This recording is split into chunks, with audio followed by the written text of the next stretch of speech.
Hello' everyone, আজিৰ উপহাৰৰ টোপোলাটি আহিছে দ্য ক্ৰাফ্ট লেডিৰ পৰা। দ্য ক্ৰাফ্ট লেডিয়ে মোলৈ কি পঠিয়াইছে চাওঁ বলক।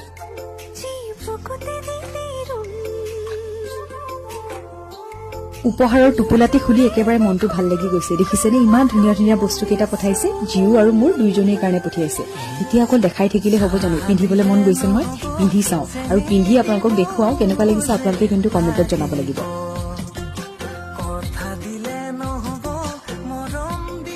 উপহাৰ পাইছো যেতিয়া আজিৰ উপহাৰৰ লগতে অকণমান সাজোন কাচোন কৰা যাওক। এয়া যিটো নেকপিচ আৰু ইয়েৰিং পঠাইছিলে তাৰ লগত মিলাকৈ এখন মই মিচিং চাদৰ লৈছো আৰু মিচিং চাদৰখনৰ ৰঙৰ সৈতে এই গহনাটোৰ ৰং খুব ধুনীয়াকৈ মিলিছে। আপোনালোকে ক'ব কিন্তু দেই কেনেকুৱা লাগিছে। আৰু ইয়াৰ যে ইয়েৰিংটো মোৰ খুব বেছি পচন্দ হৈছে। এনেকুৱা ডাঙৰ ইয়েৰিং কাণত লাগি থাকিলে মোৰ খুব বেছি ভাল লাগে। আৰু চিংগলকৈ যিযোৰ দিছিলে সেইযোৰো কুৰ্তা বা চালৱাৰ বা যিকোনো ধৰণৰ মেখেলা চাদৰৰ লগত